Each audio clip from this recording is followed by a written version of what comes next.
I said, "Mom, I'm a playwright now. I'm writing plays." She was just there looking at me, nodding. And I said, "Mom," I said, "I got plays. We're in big theaters. They're selling out all across the country, and I can't wait for you to see it. I made it." And she just nodded. She smiled. She said, David," as she called you. She said, David, Mama don't know nothing about the play business, but what I do know is only what you do for God will last.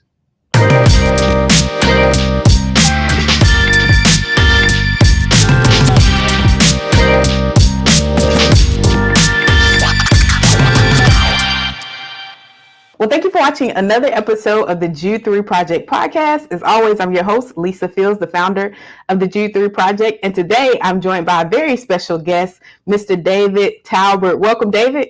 Hey, good to be here. Good to be here. How you doing? I'm good. It's good to have you on the podcast.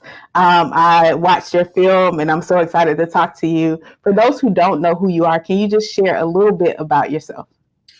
I am David Talbert. I am a playwright, author, a filmmaker, but the title that matters the most to me is husband. I am Lynn's husband, and I'm Elias's father. So awesome. Have it. Well, thank you for joining us today. As I said, I watched your film and it was an incredible film. I was so impressed by the level of production of the film. And this is the first Black movie that I've seen with that level of animation and production. And I was like, this is amazing. And I watched another interview where you said Nick Nesbitt told you to write your imagination. And I was like, you surely wrote your imagination with this film. What was the motivation behind Jingle Jangle? It was to really give something for my son to look at with like the movies I grew up on, which was Chitty Chitty Bang Bang and Mary Poppins and Willy Wonka and the Chocolate Factory. But none of those had anyone that looked like us. So the goal was to create something with that my son, when he saw it, he could see someone that looked like him. And that's really what it was. I love worlds of wonder. I love being able to tell a story about belief, about hope, and of course, wrap it around music. Mm-hmm.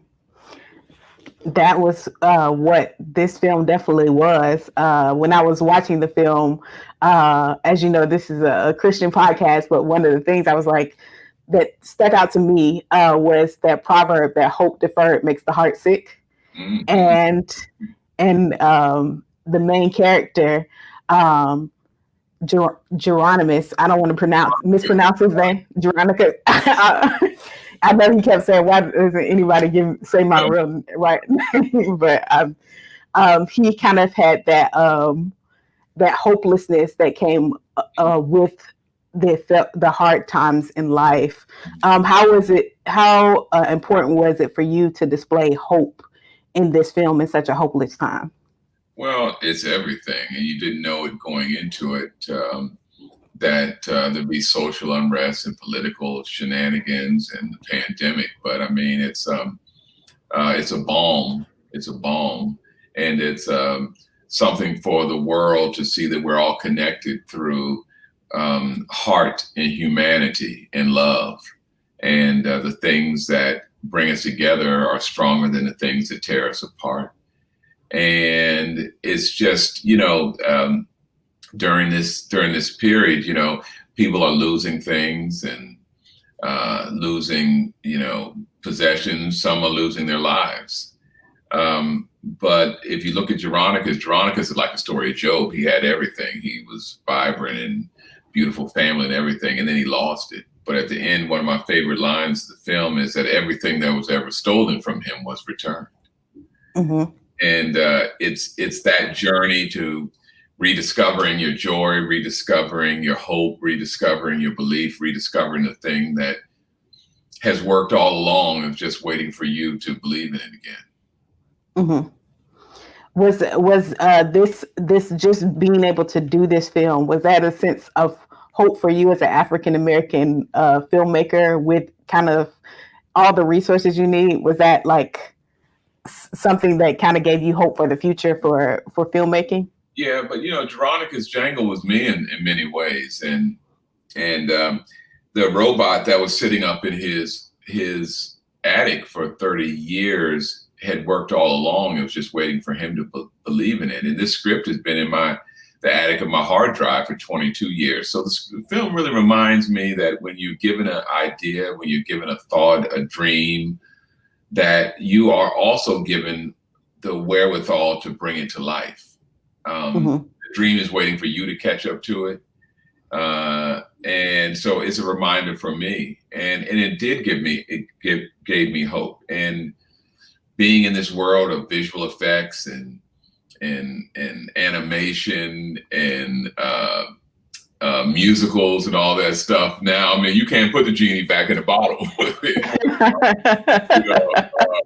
I'm pushing the boundaries and seeing what else is possible. Yeah, I heard you in that interview said you're not going back after Netflix kind of spoiled you.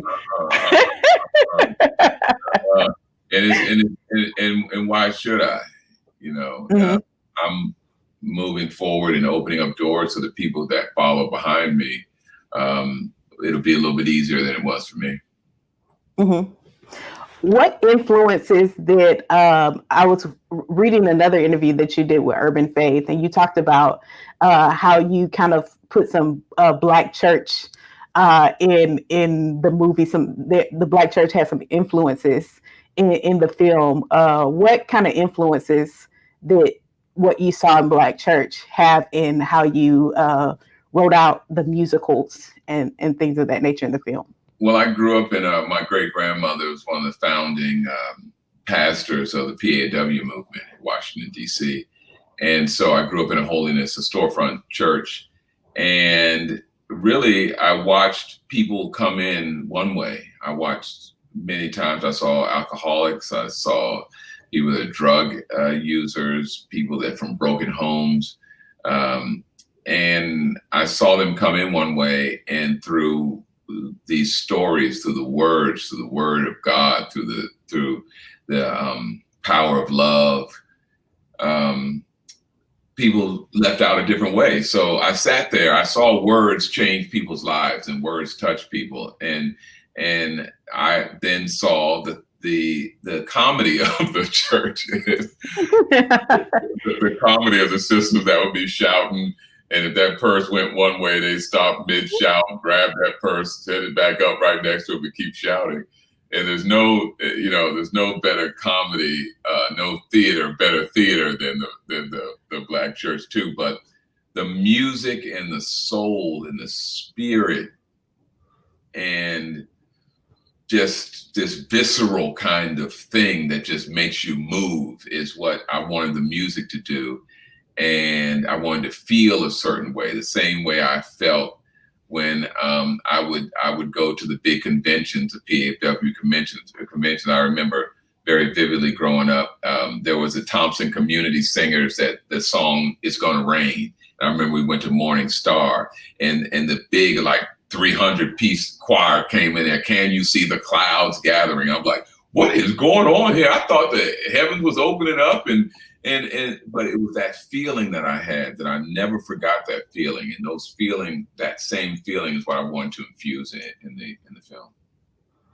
That's awesome. And I'm a PK, so I've been in church all my life, and I've seen the funniest stuff in church. As it is truly comedy. Some of the stuff you see. You're like, man, I'm so glad. I was telling my parents, I was like, I'm so glad back in the day we didn't have cameras at all these places, because a lot of oh my God, you would believe the kind of thing. But everybody was trying to figure it out, and they worked together and loved on each other and supported each other. That was the beauty of it. That's awesome. One of the things that I love that came from this film was you highlighted STEM. And that's big for the African American community right now, and something that we want to get more African Americans involved in. Why was it important for you to highlight STEM in this film?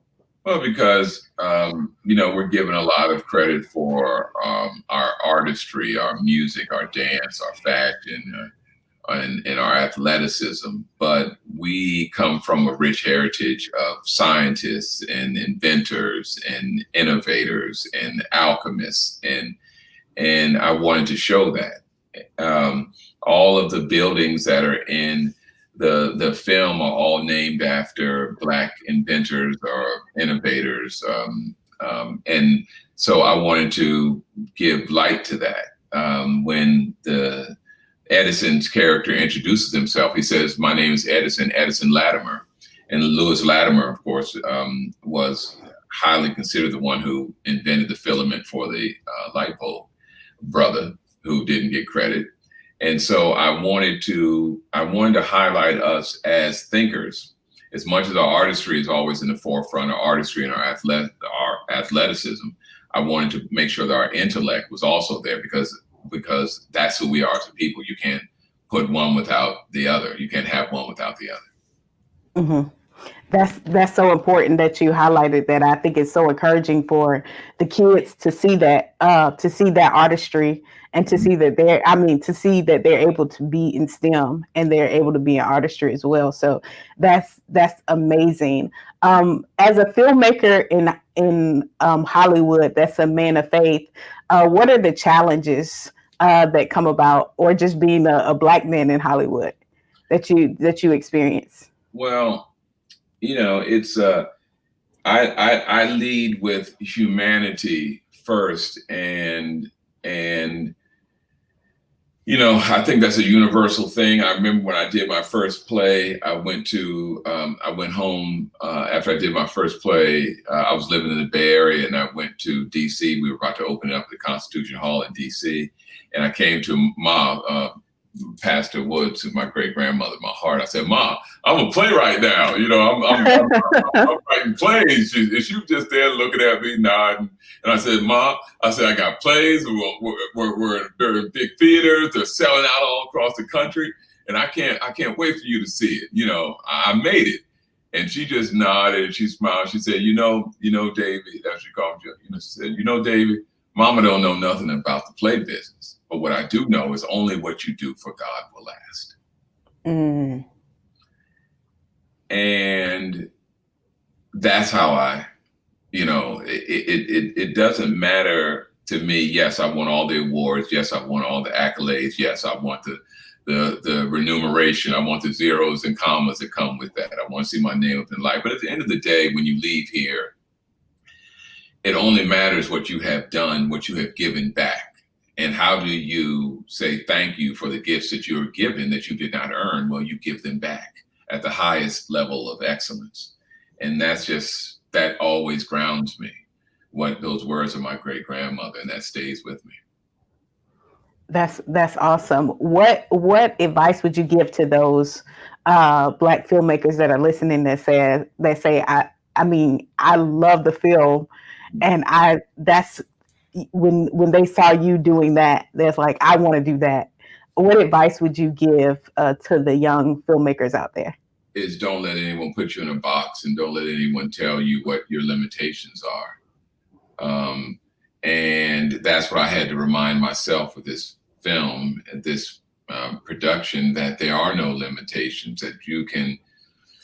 So I would say, don't let anyone put you in a box. If you've been given an idea, then you've also been given a way to bring it to life, and allow yourself, trust yourself, give yourself permission to believe that you can. And one of the things I say is never accept a no from someone who doesn't have the power to say yes. That's powerful. I think that's very, very helpful. I want to pivot back to the film, because at the end, I don't want to give too much away, but there's a person who on the film didn't wait his turn. And I think that was such a rich theme. When I saw the end, I was like, man, if you only had waited, things could have been so much, could have been different. How important was it for you to drive that point home to the audience? Well, just everything. I mean, who I am is morality or life's lessons or the golden rules. And I mean, I weave that in all of my work. And so it's hard to do, tell a story without that being, it's just in my DNA. It's who I am.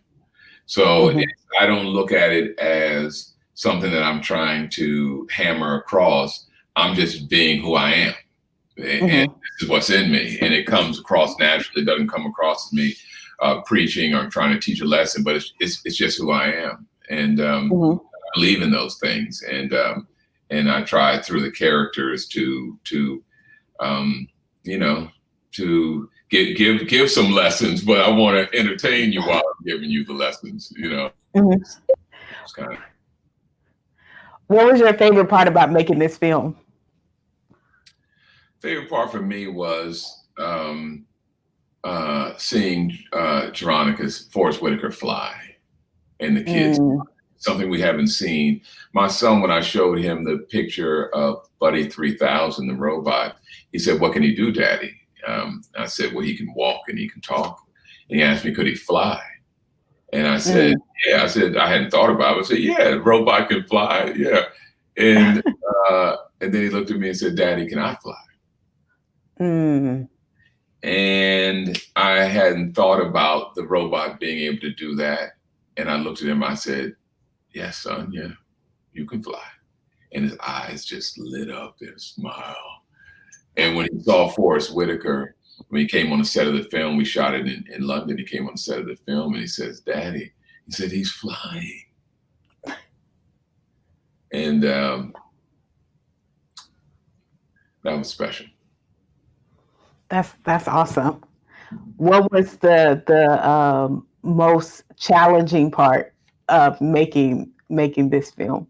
It was moving to Europe. We moved there for Europe for a year. So my son, wow. Yeah, my son, he went to a British school, a proper British school, and he was, dressed in all that stuff. But my wife, who's the lead producer, probably the most challenging part was, she uprooted her family. She had to produce a film. She has to be a wife. She has to be a mother. So, she has to carry all these things, and that was challenging for her. I just get a chance to be the director, point and all this stuff, but she held it down, and she always does, and that was challenging. But she handles it. She always handles it, and she is just so proud of her what she was able to do with this film, and what she's able to do with our family. And so, she fills the blanks in for me, and she's a yin to my yang, and she helps make it all work. That's awesome. It's awesome that y'all are able to work as a team together, especially on something as monumental as Jingle Jangle. And I know y'all work together on various projects as well. What is something that we haven't talked about that you would want our audience to know about the film, or something that you would want them to take away from the film? Just Black boy joy, Black girl magic.